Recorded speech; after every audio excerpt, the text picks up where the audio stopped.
This video will explain user profiles, a powerful feature to customize permissions and to be used for filtering options in reporting.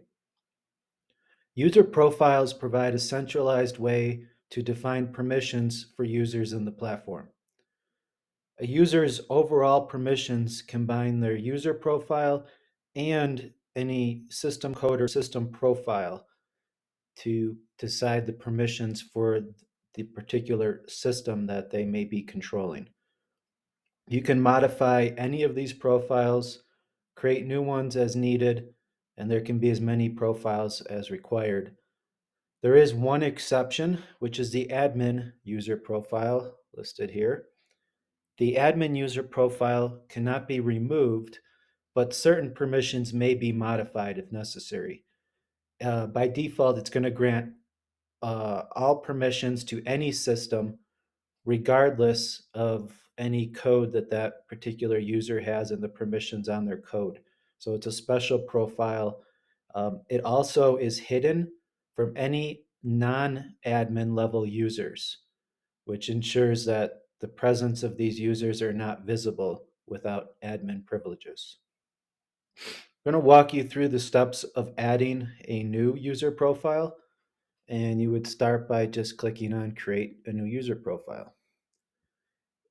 You'll assign it a name, and if you were to use the name default, that would be the selection, the predefined selection, adding a new user. And you can always change the selection while you're adding that user, but the default will come up first just for convenience.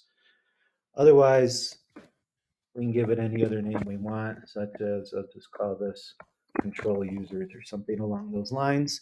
We can provide a description if necessary, which just gives more information as a history of what this uh, profile is going to be used for. And all the different application sections can be selected for no permissions, view only, or view and control.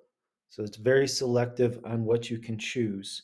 If there's no permissions, that icon and link in any of the menus is completely removed. So that the application can be tailored just in the way that you want them to see it. And view only will allow them to get to those particular areas, but they won't be able to make any changes. So we can go through and just decide whatever we want to give access to. Some of these sections have additional options, such as users. We can choose to maybe not allow them to delete users. They can just deactivate, which is helpful. So the user doesn't get completely removed. It will remain, but just with an inactive status. And you can go through and set all of the permissions. There is a hierarchy to this as well. So based on the permissions that this user has, they may or may not see other users, um, and it would depend on that. They would only see users that either match the same permissions or have less permissions than they do. But if there's differing permissions, such as another user has access to view cameras, then they would not see those users because they have a higher authority. That concept also falls through to the areas that they're able to see. So all of the available areas are over on the left. And then as we want to assign areas, we can selectively move them over, and you can select more than one at a time, then hit add. So now for this profile, they would be able to see both areas of the plant building, but not see any of the other locations. And again, following through with the hierarchy, because our user visibility is set by area, and always remember that you can put your mouse over these help icons for more information. The by area permission means that the user's fall under that hierarchy, whereas this particular user in this profile is only going to see other people that also have the plant building main or rear areas, but they would not see any users that have access to these other locations because they don't have access to those locations. There is an option to change the user visibility to all, which means that regardless of how these areas are assigned, the all of the users that are in this particular profile will be visible to all the other profiles. And that's a helpful management capability that can be applied.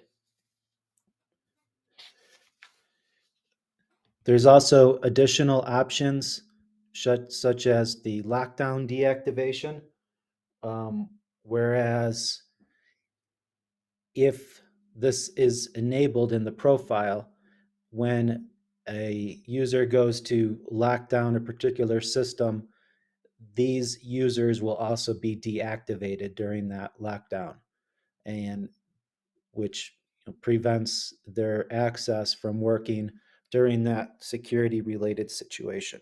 So that is an option which can be applied to the profile. Another use case with the areas is a commercial multi-tenant option, whereas the individual suites of the building can be separated as different areas, and including the common area of the building, and the profile can be selected for just the common area and the particular suite that they have access to. And since the users will not have access to other suites, they can be independently managed by their profile so that suite owners or renters of one particular suite are not seen or able to manage the suites of the other.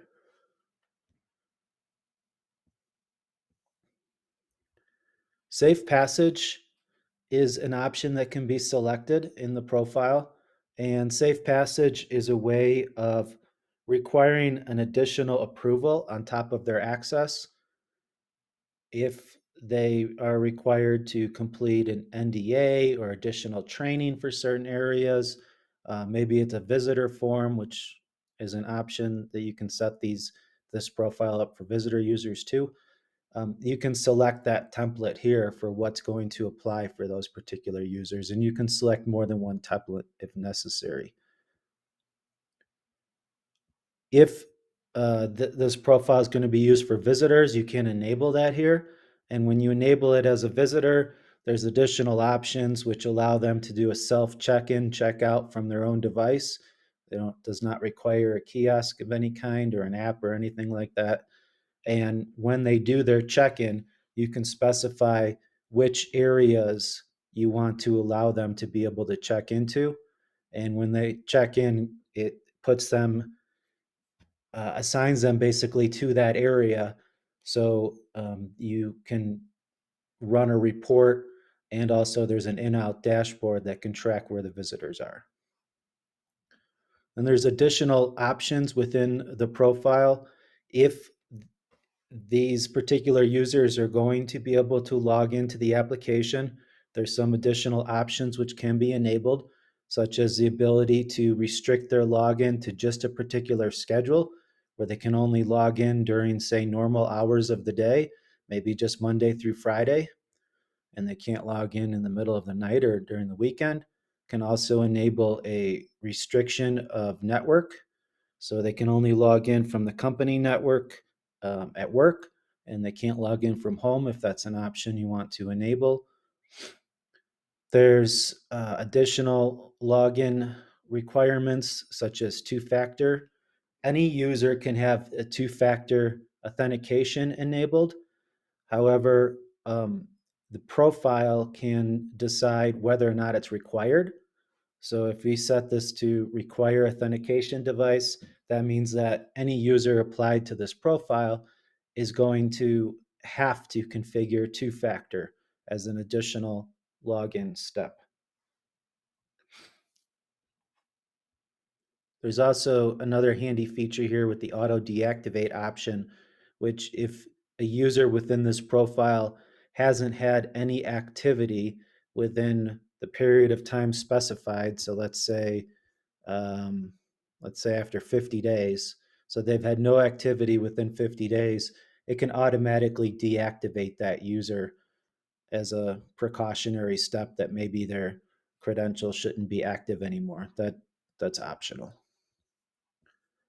There's also badge options which can be configured within the profile, and you can have up to 7 custom badge templates.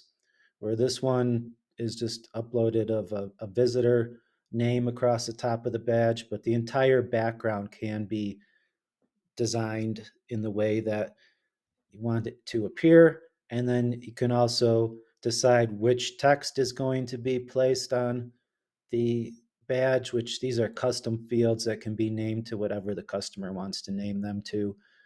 And we can customize the size of the image if necessary and how we want the name to appear. So there's some customization options to the badge that can be printed out. It also becomes their mobile badge, which can be displayed within the Connect One app.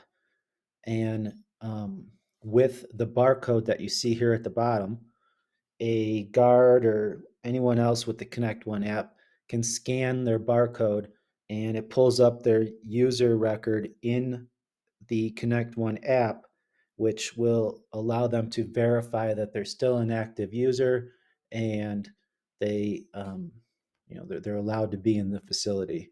We'll also show their safe passage status. So with that safe passage, if they did not complete the requirements of it, which could be training or NDAs or waivers or anything of that kind, then they may either be expired or not completed, and that status would show there as well.